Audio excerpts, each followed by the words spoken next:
Welcome to Aspiring Hollywood, where each week we bring to you inspirational and motivational interviews with hardworking industry professionals.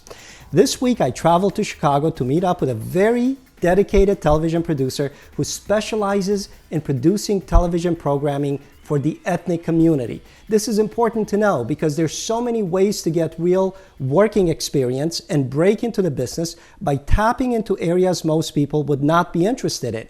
For the last 17 years, my next guest, an old friend, Petru Amarei, I call him Peter, has been producing Romanian Christian programming in the Chicago area and most recently, worldwide for a market that would otherwise be forgotten. Peter, welcome to Aspiring Hollywood. Thank you for having me, Luciano. I'm thrilled to have you on the show, Peter. What is Romanian Television Network? It's an ethnic television channel and also a production studio in the Chicagoland area, focusing on producing Romanian Christian programming. Our vision was from the beginning to communicate a message to the Romanian-speaking population, especially regarding the needs for spiritual growth and development. We all run to take care of our careers, to have a nice job, to have the material things that we all need, which is normal and acceptable. But we always or somehow neglect or forget the need to nourish the spiritual needs. So we wanted through this programming to encourage the people to think about their spiritual needs as much as they do for their material needs. Why did you decide to do this? This very specialized television programming. I mean, your audience is probably getting narrower when you do ethnic programming, and then your audience gets even narrower when you do ethnic Christian programming. Honestly, it was a calling from God. That's what I like to tell the people. I was not looking to do television. I was not familiar with the television industry at all. But when this opportunity came about, and you had a big role in it, I really felt that God is calling me to use this medium, the television and media in general, and the internet, to communicate the message of hope and salvation through Jesus Christ. Okay, so what Aspiring Hollywood is about is focusing on trying to bring informational and motivational messages to the aspiring film community, to the up-and-coming film producers, directors, actors, screenwriters, and so forth.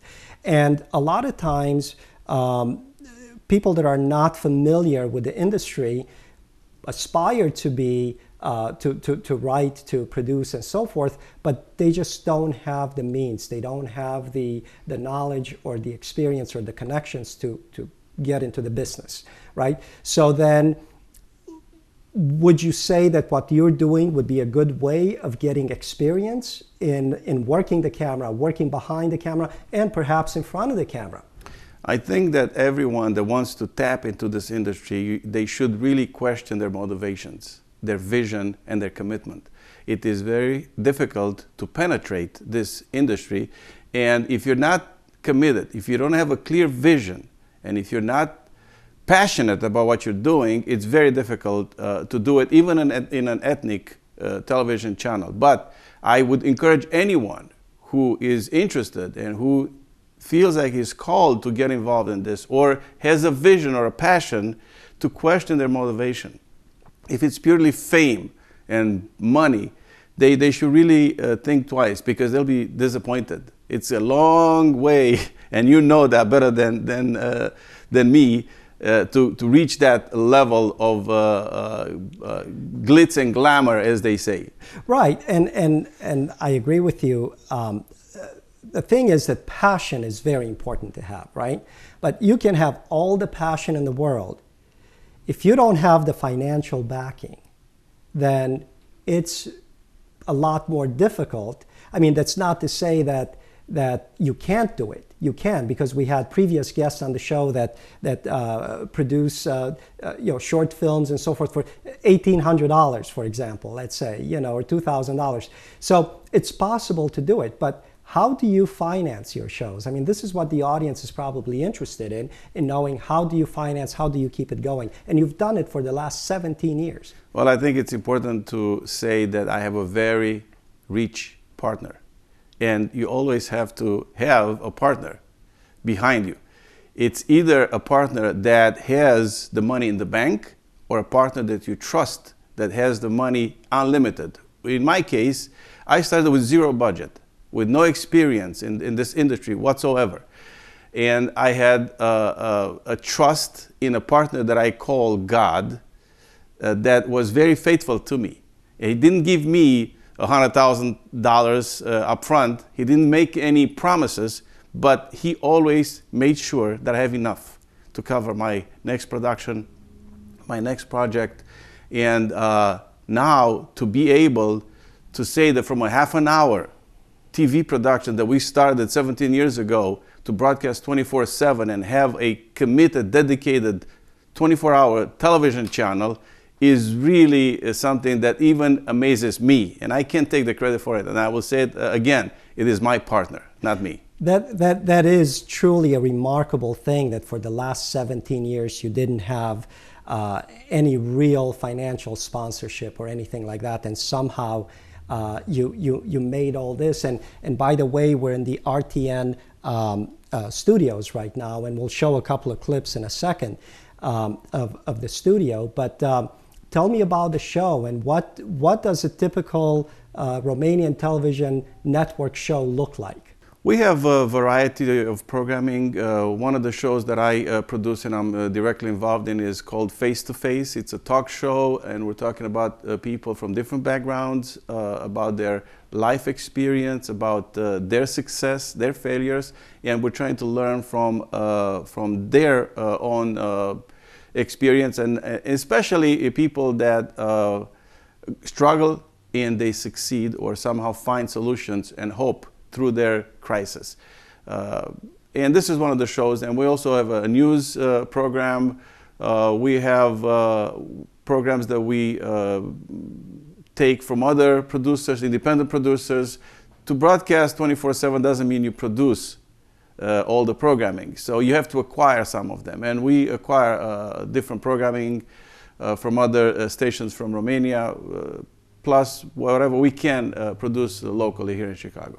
So where can somebody view these shows? What are your methods of distribution? We are one of the channels on a Romanian network called Global Connect Network that has a total of 24 channels. Mm-hmm. And we are one of those channels on the Global Connect. As well, we broadcast online 24/7. What is your audience comprised of? Do you have those statistics? Who's watching the show? Our target audience is the Romanian-speaking population in the United States and Canada, primarily, which is approximately 2 million. And also worldwide, about 30 million, including Romania. Now, tell me about your aspirations. I mean, this is called Aspiring Hollywood. Now, I don't know if you aspire to be in Hollywood or not, but you have your own little Hollywood right here in the studio.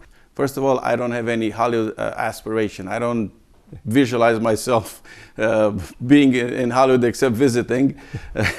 But that doesn't mean that I will reject anyone interested in working with us. I would love to work with the Hollywood community and maybe tap a little bit more into the social and spiritual needs. Right, so tell me about your studio. We just finished recently remodeling this studio. It was all done in-house. We actually did all the work ourselves. We have a news desk. We have a talk show discussion table. And also we have another set on this side over here, also for talk shows and different programming that is needed. We have everything that we need. It's not a huge studio compared to what maybe Hollywood is used to, But for us, it's exactly what we need. Now, what always amazes me, because every time I come by, I come to Chicago and I come by to see you, and I see that you have improvements, each time. Either you have a new camera, you have new lighting, you have new sets, but you never commercialize the studio, which I find fascinating. We are a very small team. Right. And we were so, and we still are so focused on producing whatever we are committed to produce, right, that I have to confess the marketing, the public relations area was neglected. And we didn't have the physical time to really go into that particular area. But yes, it's got everything it needs, and an independent producer can really do miracles in the studio. Well, and you embody the true definition of a producer, because I've spoken to my audience in the past about independent film producers, television producers are so passionate about the product, about the theme and the subject matter of their production, and they get so involved in the mechanics of producing their show that they never think of an exit strategy. And that is the most important thing, folks. The exit strategy is what's going to keep you in business, right? So they never think of, well, okay, so I'm going to produce my film or my short, but what am I going to do with it once it's produced, once it's edited? Where do I take it? And that is the most important thing. So let me make it official right now, right here on Aspiring Hollywood. I want you to tell the folks, if anybody lives in the Chicagoland area and is in need of equipment and editing facilities and studio facilities, this is the man to see. Where can they contact you? They can just go to our website, rtnchicago.com, and there is a contact button. They can click on it and they'll find all our information, our address, our phone number, and our email address. They can email us, call us, and we'll welcome them. We'll show them what we have, and we'll make it work. You'll give them a special discount if they mention Aspiring Hollywood, right? Correct, exactly. Very good. Very good. Now, any last parting words for the audience members? Any piece of advice? And again, I just want to qualify this man. He's been doing it for 17 years. He must be doing something right, or somebody, like he said, is watching over him. Any parting words? The only thing that I would like to emphasize is to really check your motivations. When you tap into this industry, don't set high expectations, because you'll be disappointed. It's not as easy as you may hope or imagine. Be very committed and passionate about your vision, about your project. Stay focused on it.